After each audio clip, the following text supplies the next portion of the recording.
Hey, One Tree Hill fans. I just got done listening to the latest podcast for episode 20 of season 1. What is and what should never be. They didn't have Sophia today, but they did have Emmanuel, who played Ginny's mom, Nikki. So that was pretty cool, kind of shaking it up a little bit.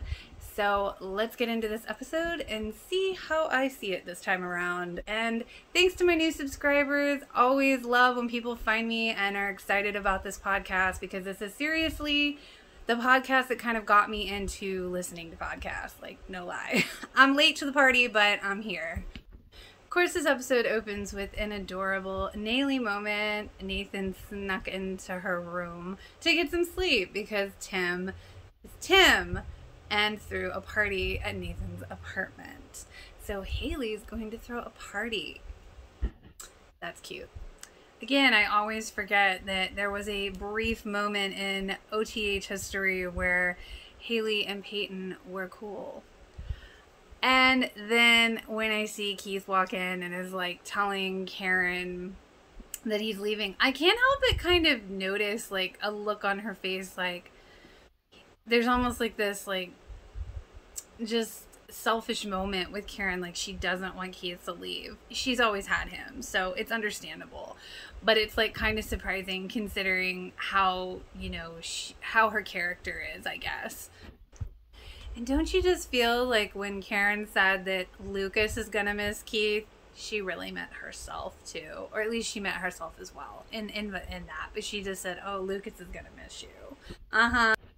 Oh, how cute was that quick supportive moment of Nathan telling Lucas, just keep shooting. That was such a brotherly, cute, supportive moment. Teeny tiny moment to the progression of their relationship.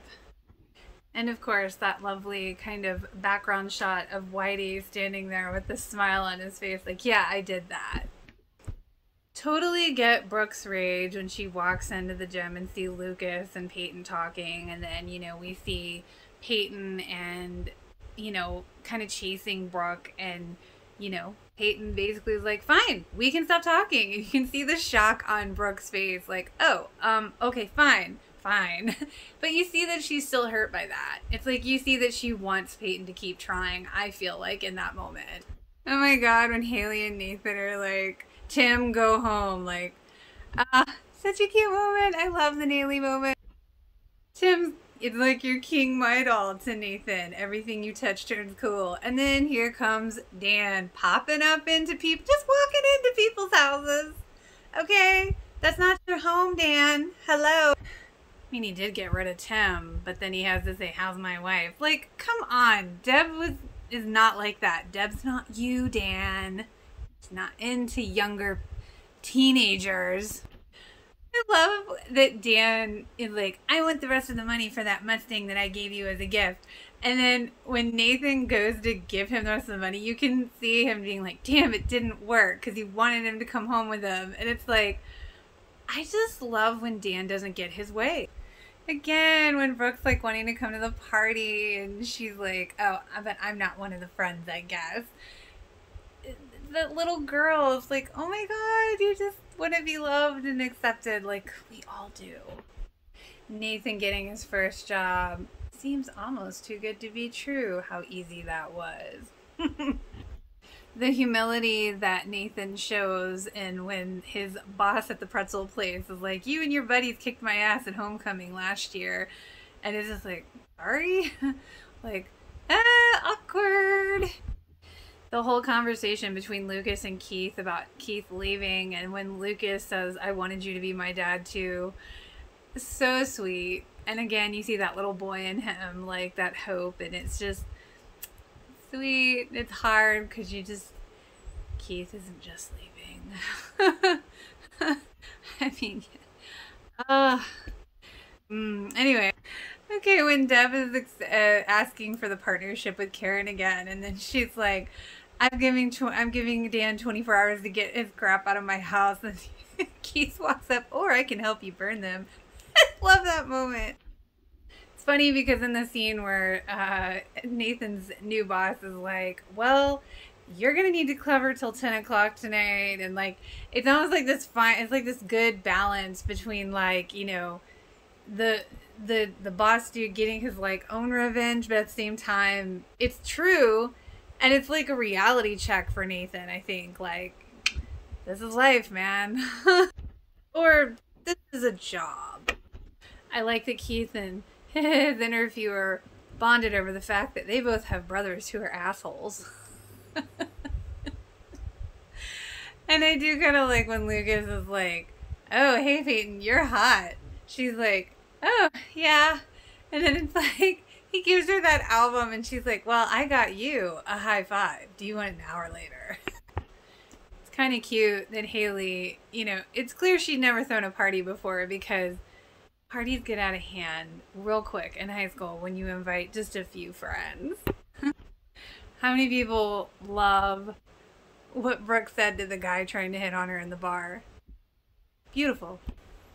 I do have to agree that on the podcast they said how, you know, Nikki and Brooke kind of bonded over the fact that they were kind of outcasted. That they were just looking to be loved and wanted, and they really did bond over that. And I never really made that connection before. And I love that they're like, oh yeah, that bartender in the show, he was a real bartender. That's why he gave you that side eye with the, I shouldn't be serving you, right? You're a teenager, but he did it anyway. The whole conversation when Dan once again just pops up at Nathan's work and he's like, come out with me, this is embarrassing. And he's like, I'm doing it on my own, leave. And he like throws him the pretzel from the floor. That's the best. And it's like, you know, Nathan looks at his boss and his boss looks at him and they have like a quick moment like, okay. I have to say the entrance that Nikki and Brooke make at the party, it's really great. I mean, it's like, oh, the drama's about to pop off, boys and girls. Oh my God. Lucas and Nikki, like, keep my secret. You know, she's like, I'm glad you keep my secret. He's like, well, you need to get Brooke out of here. That's what you need to do. And then Peyton's like, walks up and Nikki's like, oh, I think I smell skank. And Peyton's like, I think it's coming from you. Tension.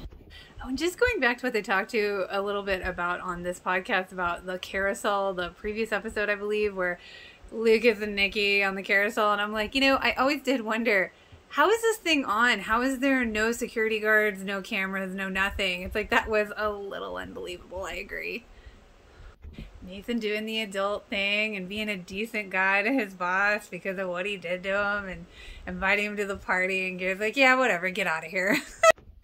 When Brooke's holding her cup with the guy at the tap, or the keg, she's like, it's not going to fill itself. I'm going to remember that line. That's funny. Ooh, and Peyton is like, this whole not being friends thing is getting easier every time I see you. You can see the seething in Brooke's face. She's like, that's not how this was supposed to work.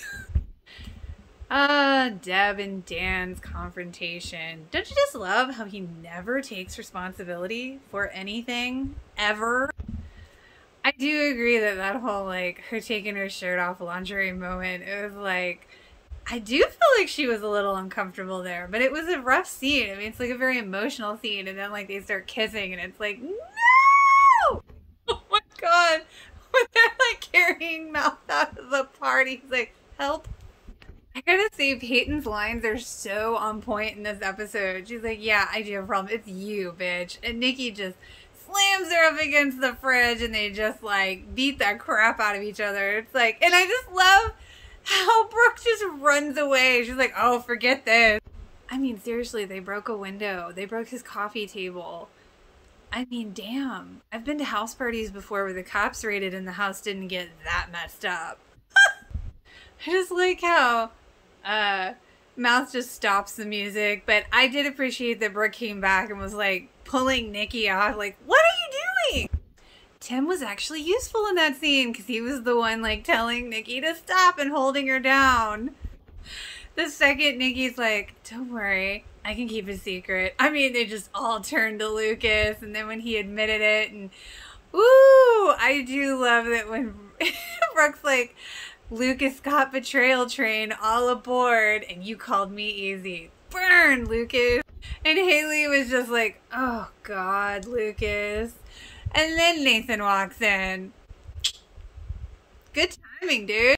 And of course, the cops show up right behind him, and Nathan goes to jail because, well, he did smart off, but seriously, I think the cop just kind of took it a little too seriously. It's like, really, dude? It's a clusterfuck. Like, there's this moment where you see Dan and Deb lying after having sex, and it's like, ugh. But then it's kind of sweet because he's reminiscing, and then he gets a phone call about Nathan, and he doesn't tell Deb. Like, ugh. Ooh, that whole altercation between Dan and Nathan, and then Lucas shows up outside the cop station. And then when Lucas shows up, Dan's like, and the disappointments keep coming. It's like, dude, really? And then he's like, why don't you shut up and go talk to your mom about what really happened between us? It's like, oh my God, there was so much in that little scene. Like Lucas, when he went home and started talking to his mom, it's like, I kind of feel like he wanted to ask her, and I felt a little anger there, and not necessarily about Keith. What Dan said got into his mind. Nathan explaining to Haley that this party was your, like, coming out party. So cute. I agree with what they said on this podcast, because this is something I always thought about no matter what, rewatch even the first time I watched the show. I remember thinking, why the hell does everybody just walk into Peyton's house? Like, she never locks the door, and then here comes Brooke, like, just creeping in her room, like, in the middle of the night. Like, that's not creepy at all. Once again, going back to what they said on the podcast about the relationships, not just the romantic ones, the friendships were such a big part of this show. And I do believe that that's why this show resonates with so many people, even now, this long later. And this whole conversation with Brooke and Peyton in Peyton's bed in the middle of the night. And, can we be friends again? Just not enemies. I want to call a truce. And just...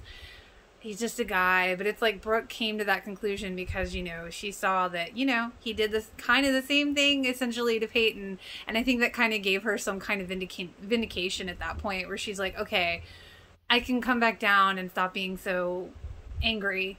But that whole conversation in this episode is just like really, really drives home how the relationships in this show are so important, and the relationships are equally as important as the romantic ones. And I don't know a lot of shows that necessarily emphasize that as much, and I love that.